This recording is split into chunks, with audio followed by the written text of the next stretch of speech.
Victor Gyökeres' arrival in North London did not feel like the quiet, polished unveiling of a guaranteed heir to a goal-scoring throne. It landed like a headline and a question mark. Fans were handed the stat line first, an almost unbelievable tally of goals in Portugal that had Europe's scouts rubbing their eyes. And then the story that made the transfer feel less like a romance and more like a showdown. Reports that he refused to return to Sporting's pre-season training in GYÖKERES. An attempt to force the move, creating a messy, very public break that left club officials and supporters on opposite sides. From one angle, Arsenal had secured a proven finisher, a striker who had methodically punished defenders and filled score sheets. From another, they had agreed to pay a huge fee for a player whose exit had been contested and whose temperament had suddenly become part of the headline. That tension, the glitter of nearly 100 goals versus the grit of a transfer standoff, is the exact fuse that can either ignite a glorious campaign or spark a backlash. Supporters will want a hero who arrives and delivers instantly. Goals that win nights, finishes that settle fevers. Pundits and ex-pros like Deeney, though, ask us to slow down and remember context.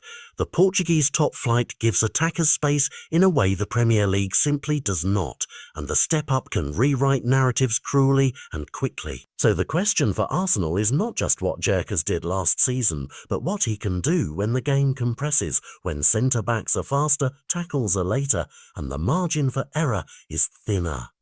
There are reasons for cautious optimism. His finishing metrics, his instinct inside the box, his movement off the shoulder of defenders.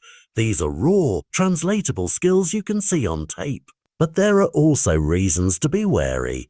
A transfer saga that ends with disciplinary fines or bad blood can unsettle a player's first months, and a striker who begins his tenure amid controversy carries extra weight on every missed chance or quiet half. For Arsenal, the calculus is straightforward but high stakes.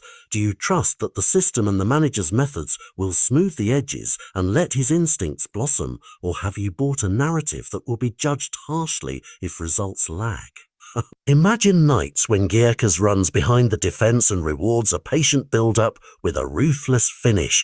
Those moments justify the fee and silence doubters. Now imagine a stretch where chances come and go and the crowd's mood flips. Scrutiny will turn sharp and pundits will point back to the strike story as evidence it all began badly. This season, his adaptation will hinge on two things. First, how quickly he learns to read Premier League rhythms, the timing, the contact, the angles, and second, how Arsenal integrate him so he receives the right kinds of chances without being left isolated.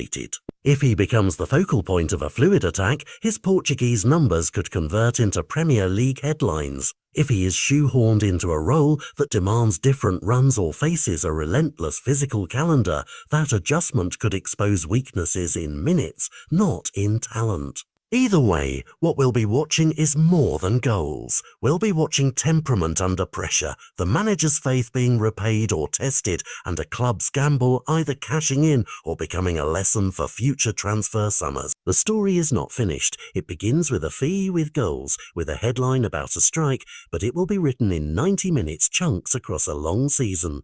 And whether Gyökeres becomes a conqueror in red and white or a cautionary tale depends less on one dramatic exit and more on the cold Ian's day-to-day proof he can produce on the pitch.